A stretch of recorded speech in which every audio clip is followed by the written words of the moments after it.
Well, I will make a comment, John, and maybe if you can hear me a little more clearly, you might wish to respond. But I noted in particular that quote from 1966, I think it was, from Kenneth Boulding, saying anyone who believes that exponential growth can go on forever is either a madman or an economist. Now, of course, there's a very serious point there, because we do know that over recent times, extending back quite a few decades, economists have been very close to the levers of policy and power, and governments rely very much on their way of seeing the world and measuring social outcomes. And I think it's interesting to notice in this country that one of our most eminent economists, Professor Ross Garnaut, who is undertaking this review of the economic impacts of climate change for our national government and state and territory governments, after not having been much engaged in the area of climate change earlier, has been on a very rapid learning curve over the last year or so, and clearly has come to understand, perhaps in a way that has surprised him, that we actually do live in a closed system.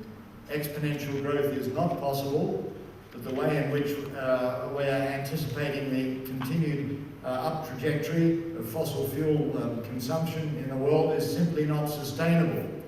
And perhaps remarkably, we're beginning to see from at least one eminent and I think fairly recently educated economist in this particular domain, a recognition that something is very wrong with the way the market system has been operating with respect to issues to do with energy supply and market pricing. So I take from that the message that not only can we expect some of these emerging crises to perhaps provide a rapid re-education for a number of our influential economists, but we must also hope that recognition by public and policy makers of the wider dimensions of these issues that go beyond economic measures will require that policy be based on consultation with a wider spectrum of expert persons, stakeholders, and community at large. So there's a glimmer of hope, I think, in the critical situation that's now emerging, that we may be able to expect a more broadly based and better informed influence on our policy makers. Of course, it needs to happen pretty quickly. Now, I don't know whether Mal Washer would wish to add a comment to this. Mal, do you think I'm being naive in imagining that we might somehow leaven, enrich, supplement the contribution of economists to the determination of national policy on pretty much all fronts at the moment? Thanks, Dan. Look, the big problem politically we have is simple. That really we have religious and cultural difficulties to overcome. Now, politically, in a democratic government, you need a vote. It's got to be the majority vote. And guys like me do not always appease all religious or cultural groups because I tend to step on toes. So it's difficult. But I'm here, and I win elections, and I'm very frank about what I think. So basically, to John and Tony, there is political will, but we have problems within both major parties of these cultural or religious difficulties to overcome what I would have thought was just pure common sense, pragmatism. But the courage of people is brought about by the necessity of change, and the political will is there to certainly address these issues. And we just got to keep beating it up. But don't think we don't know. I don't think there's a lot of politicians who don't care. But in the Senate, for example, we need, and there are some flaws in our methods of government, the Senate only needs about 99 people to get themselves pre-selected on a ticket that all you folk out there vote above the line.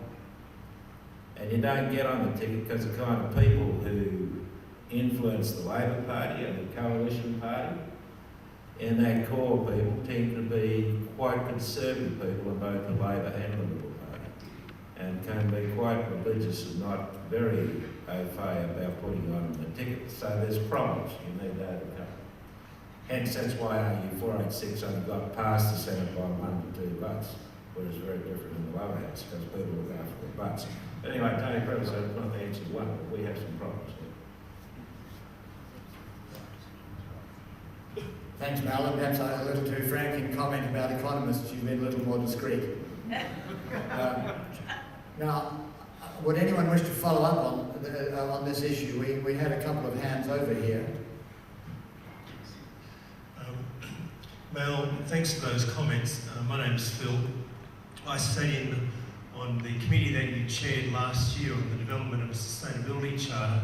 My question to you is, does that charter open the way for discussion about addressing these problems?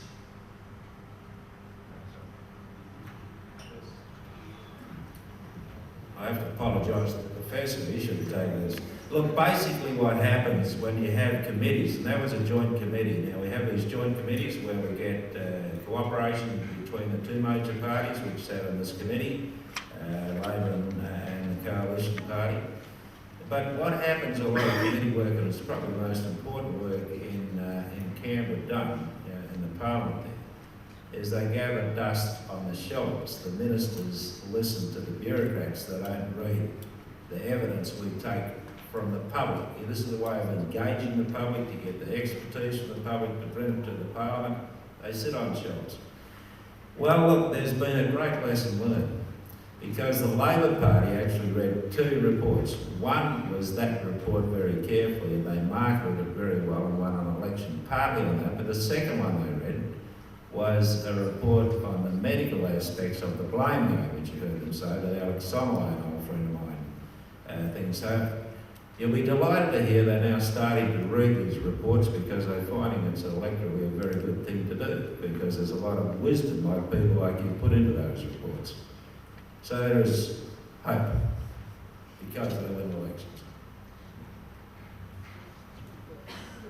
We have about 8 or 9 minutes still for this session. I'm just wondering whether John Guillebaud has heard enough of this to offer a comment, particularly about perhaps perceptions of the dimensions of sustainability in the discussion in Britain, and whether it's beginning to address issues that relate to trying to avoid irreversible loss of vital capacity of the planet's life support systems.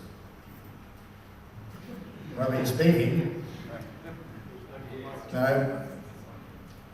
John, we can see your mouth moving, but we can't hear you now. I think, Jenny, have we lost the connection? So we'll continue on for several minutes just with our local commentary, and then we'll... Can you repeat that? Now we can. Yes, did you hear the question as to whether you might have a comment about whether your society, our society, is beginning to recast the topic of sustainability? Predominantly good.